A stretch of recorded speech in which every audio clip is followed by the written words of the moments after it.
میں کینیڈا پاکستان کے جو ہمارے آرگنائزرز ہیں ان کو میں مبارکباد پیش کرتا ہوں کہ اسپیک فار حسین کے نام سے جو ان کا پروگرام ہوا کرتا ہی تھا، اسپیک فار پروفٹ صلی اللہ علیہ وسلم، ان کے لیے بھی انہوں نے ایک پروگرام کا انعقاد کیا جس کے اندر ایک یونیک چیز یہ ہے کہ قرأت بھی ہے اور کیلیگرافی بھی ہے، نعت بھی ہے۔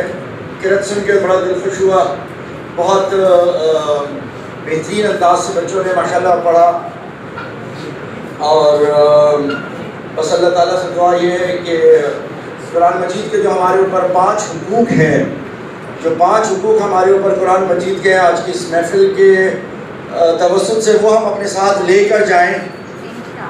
پروگرام ارینج کرنا، پروگرام میں قرآن کو پڑھنا وہ ایک الگ بات ہے، لیکن جو قرآن مجید کے 5 حقوق میں جو فرض ہے ہمارے اوپر، اور قبر میں جب آپ جائیں گے تو وہ قرآن مجید آپ کے لیے آگے کھڑا ہوگا، وہ اس صورت میں کھڑا ہوگا جب آپ نے اس کے وہ 5 فرائض ادا کیے ہوں گے، اور ان 5 فرائض میں سب سے پہلا فرض یہ ہے کہ اس کے اوپر ایمان لے کے آنا۔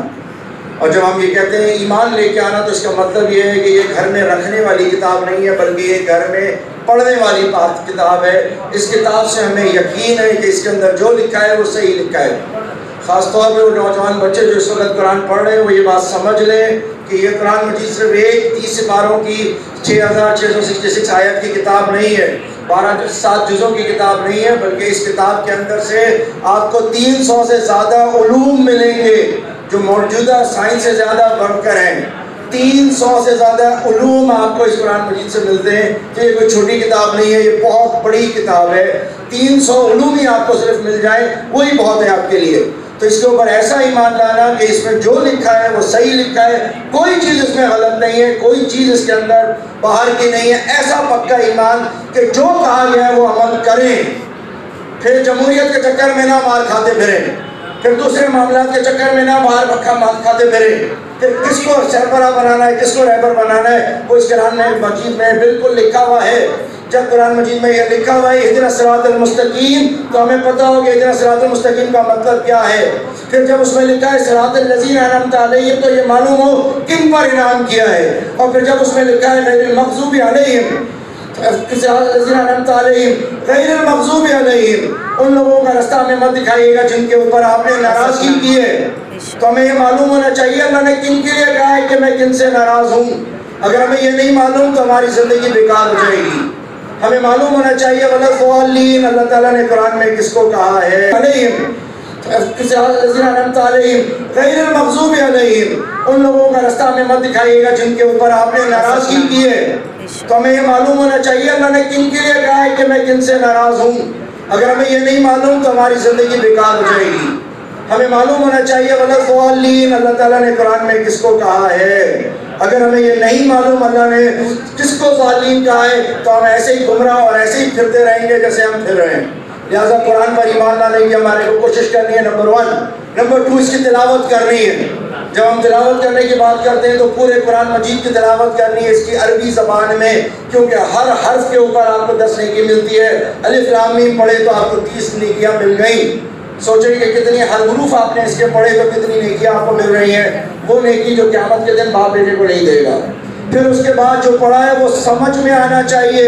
اس کا مطلب یہ ہے کہ صرف طوطے کی طرح ہم نے پڑھنا نہیں ہے، بلکہ سمجھنا ہے کہ اس میں لکھا کیا ہے، اللہ ہم سے تقاضا کیا کرتا ہے، وہ ہمیں کہہ کیا رہا ہے۔ جو قرآن کی آیات اس وقت یہاں بچوں نے پڑھی ہیں وہ دنیا کی جنتیں دکھا رہی تھی ہمیں۔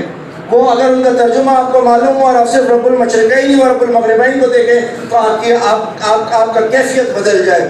اگر صرف رب اعلیٰ رب حکوماتوں کا زبان کا مطلب سمجھ میں آئے تو کیفیت بدل جائے۔ اگر رب جعلنی مقیم الصلاۃ ومن ذریتی ربنا وتقبل دعا ربنا اغفر لی کا ترجمہ آپ کو سمجھ میں آ جائے تو آنسو آپ کی آنکھوں سے نکل کے آ جائے، تو اس کا ترجمہ آپ کو سمجھنا لازمی ہے۔ زندگی میں جو کر رہے ہو کرو، مگر خدا کے لیے کم از کم قرآن کو ضرور ترجمے سے پڑھ لو، اس کو سمجھ لو۔ اس کے بعد جو تم نے پڑھا ہے اس کے اوپر عمل کرنا ہے۔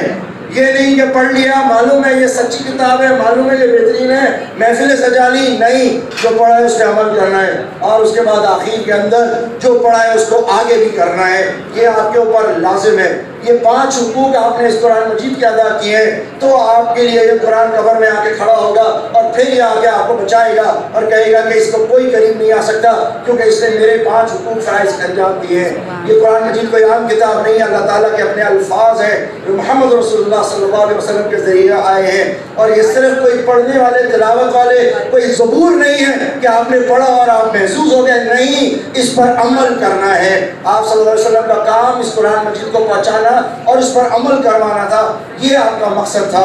جس دن یہ مقصد پوری ہو جائے گی اس دن پھر آپ کو جب آپ یہ نعت پڑھیں گے تب آپ جھوم رہے ہوں گے اور ایسے جھوم رہے ہوں گے کہ آپ کو قابو کرنا مشکل ہوگا، کیونکہ آپ کو محمد رسول اللہ ایسی نظر آ رہے ہوں گے کہ وہ چیزیں اسے قبل کہ میں مزید زیادہ بولتا جاؤں تو میں باقی لوگوں کے لیے کہتا ہوں